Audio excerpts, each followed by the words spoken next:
Hey, what's going on, guys? My name is Dr. Boyce Watkins, and welcome to the Black Financial Report at the Black Financial Channel. That's theblackfinancialchannel.com. I wanted to give you guys a quick report on some stuff that I thought was pretty interesting. I saw that the CEOs of major tech giants are going to end up testifying before Congress.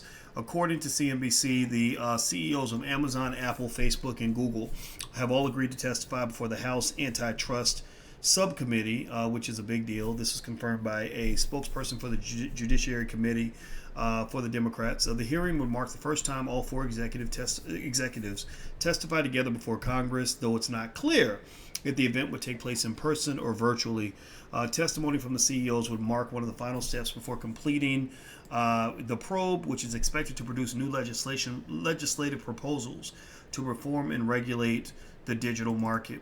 This is a big deal because a lot of people feel that these companies, Apple, Amazon, Facebook, and Google, have tremendous monopoly power, which I believe that they do. I think in a lot of different regimes, the antitrust, the antitrust question would have been answered in a very different way.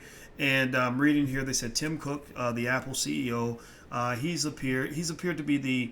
he had appeared to be the last to confirm his attendance at the hearing, according to Politico. Facebook and Google both agreed to make their top executives available if the other companies did the same. Amazon said in a letter to the House Judiciary Committee that CEO Jeff Bezos would be willing to testify, according to a copy obtained by CNBC. New York Times opinion columnist Kara Swisher first reported the news. The hearing would mark the first time all four executives testified together in front of Congress. Swisher reported the hearing would occur in late July, though the Judiciary spokesperson could not share details on the date and the format of the testimony. Mark Zuckerberg from Facebook, Google CEO Sundar Pichai, Apple's Tim Cook, and all veterans of congressional testimony. Jeff Bezos has never appeared before Congress. So, as I've actually talked about this a little bit on this channel, I've always known that at some point Bezos was going to get pulled before Congress. It was only a matter of time. I think Bezos just passed $171 billion in total wealth, which pretty much puts a big mark on his back. He's got a bullseye on his back. And if Joe Biden gets elected, that's going to probably impact Bezos' wealth. It's going to impact the stock market. And maybe for good reason, because I think that we have gone a little bit too capitalist in this country. I think that a little bit of a wealth redistribution might be called for, particularly after what's gone on during the pandemic. The House Antitrust Probe has presented a rare bipartisan effort in the Judiciary Committee.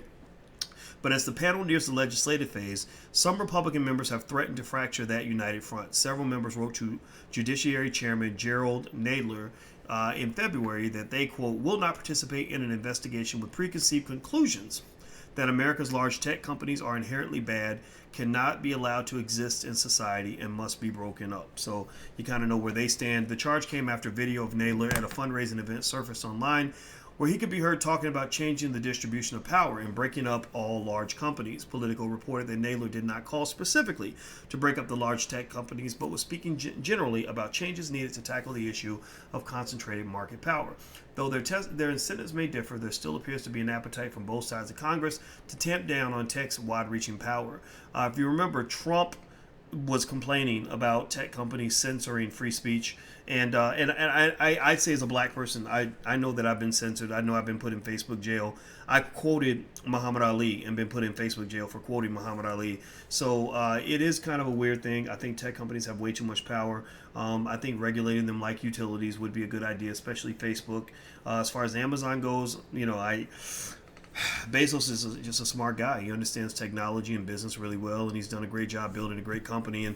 And I would say that if you want your kids to get ahead, teach them technology and business. If they know tech and business at a high level, they have a very good shot at becoming a millionaire. That's what I've noticed. That's what I've observed. Most money in this society is going through technology. So prepare your kids for the future. Make sure they know business and technology better than they know, at least as good as they know basketball and football.